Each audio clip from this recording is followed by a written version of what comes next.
Why are some people hesitant to get a COVID-19 vaccine?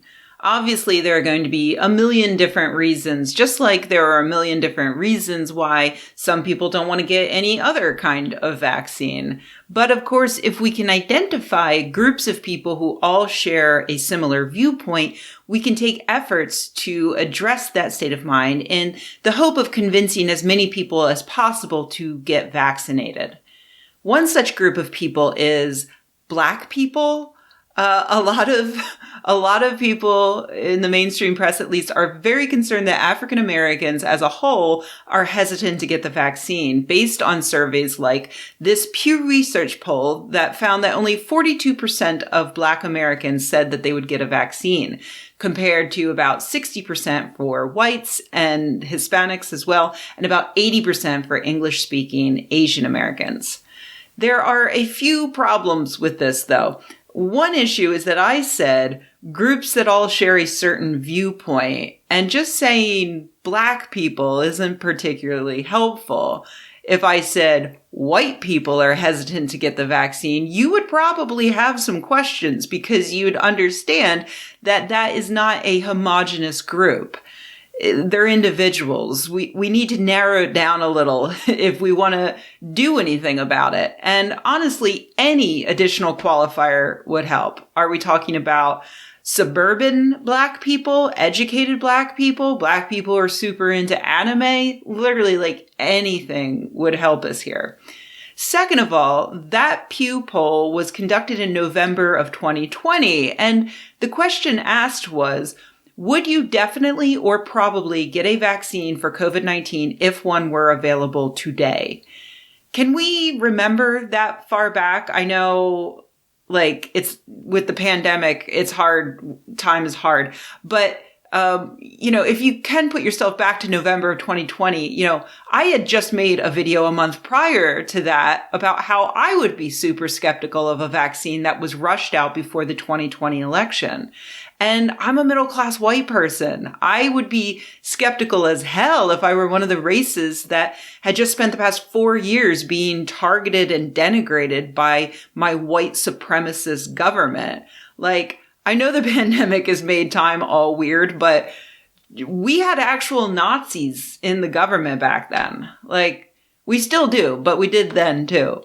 So is that a sole reason, though, why a large number of Black Americans said that they wouldn't get a vaccine back then? Absolutely not. Again, there are a lot of reasons why people do anything, and Black Americans are not a monolith. But we can look at a follow-up Pew Research poll that was done this month that found that now 61% of Black Americans say that they will get a vaccine compared to 69% of white people. Gosh, I wonder what changed. So the main problem that Black Americans have is not vaccine hesitancy, it's vaccine access, as reported in this great article over at Rolling Stone, and also in another interesting piece at 538. The TLDR is we don't have enough vaccine distribution centers in poor Black neighborhoods. We're not making sure essential workers have the time and opportunity to get their shots. And richer white people are constantly swooping in to take spots that aren't meant for them, because that's what we do. But while the difference between the races has narrowed on vaccine hesitancy, the difference between political parties has absolutely exploded. Turns out that according to this month's Pew survey, only 56% of Republicans plan to get a vaccine compared to 83% of Democrats. And unlike guessing things about an entire race, an entire political party gives us a bit of a better idea of why they might be hesitant since they, chose to join that political party. The Pew poll found that most people, regardless of what race they are, say they're hesitant to get the vaccine mostly due to potential side effects. For the record, the side effects can be annoying. I have friends who have gotten the vaccine and have been laid low for a day or two with fever, general malaise. Besides the rare serious allergic reaction that happens within a few minutes of administering the vaccine, I have yet to hear of anyone with any side effects that compare to actually having symptomatic COVID, which sounds fucking awful because I have friends who have gotten that too. Not to mention the potential long-term effects of both symptomatic and asymptomatic COVID. Way better to deal with those side effects. Just throwing that out there. But why specifically are so many conservatives scared of the vaccine? The Pew poll doesn't break it down by political orientation, so instead, let's turn to another expert, Meghan McCain. Personally, I tweeted last night, I'm happy to get a vaccine live on the show. I do trust science. I trust doctors. And quite frankly, I'd let them put an iPod Nano between my shoulder blades if it means I can get drunk at Caesar's Palace again. So I'll do whatever anybody wants, but I do trust the doctors. However, I want to show a clip to explain why it's happening with Republicans. Let's just say there's a vaccine that is approved and even distributed before the election. Would you get it? Well, I think that's going to be an issue for all of us. I will say that I would not trust Donald Trump, and it would have to be a credible source of information that talks about the efficacy and the reliability of whatever he's talking about. I will not take his word for it. That's right. According to Meghan McCain, the reason why white conservatives are scared of the COVID vaccine is because back in September of 2020, a black Democrat said she would not trust Donald Trump and it would have to be a credible source of info that talks about the efficacy and reliability of whatever he's talking about. I would not take his word for it. Hold on, that doesn't seem quite right. Maybe there's some other reason why Meghan is upset about the vaccine. I don't understand the downplaying of getting the vaccine, because right now we should be wanting as many Americans as possible to get a vaccine.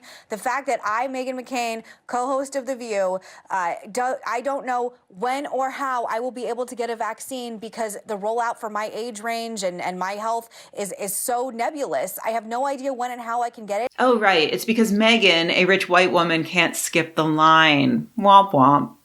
Here's another thought. The same recent Pew survey found that Republicans who say science has had a mostly positive effect on society has plummeted from 70% in 2019 to 57% by 2021, which Meghan demonstrates perfectly by going on to compare Donald Trump with Dr. Fauci, saying that as liberals didn't trust Trump on science, she does not trust an actual scientist. We're going to question it. I'm going to question it. And I think that there has been a real misstep with messaging from people like Dr. Fauci, which I know I'm going to get eviscerated for saying this. I don't 100% trust him, and I don't think that he is a unbiased actor in any of this, and he is a government official, as Sarah pointed out. I'm one of those people that feel that way about him. Amazing. The Pew researchers point out that the drop in trust in science is driven almost entirely by adult white Republicans like Meghan. I was curious if other countries had similar reasons for vaccine hesitancy as Americans, and I found that yes, at least in the UK, they're also mostly concerned with the side effects from vaccines and also the speed of vaccine development, which was the number 2 concern for Americans. But I also happened across this study that found that people in the UK and Turkey tended to be more skeptical of the vaccine if they believed that the COVID-19 virus had a non-natural origin, meaning that if they thought that the virus was actually created in a lab in Wuhan, then they were less likely to want to get the vaccine, pointing to a possible fundamental mistrust of scientists at the base of this. I found this interesting because immediately prior to reading that study, I also happened upon this absolutely jaw-dropping clip of Jordan Peterson on Brett Weinstein's podcast talking complete nonsense. I suspect if you did the statistics properly, I suspect that medicine, independent of public health, kills more people than it saves. I suspect if you factor in phenomena like the development of superbugs in hospitals, for example, that overall the net consequence of hospitals is negative. Now that's just a guess, but it could easily be wrong, but it also could not be wrong, and that is a good example, or that's where my thinking about what we don't know has taken me with regards to the critique of what we do.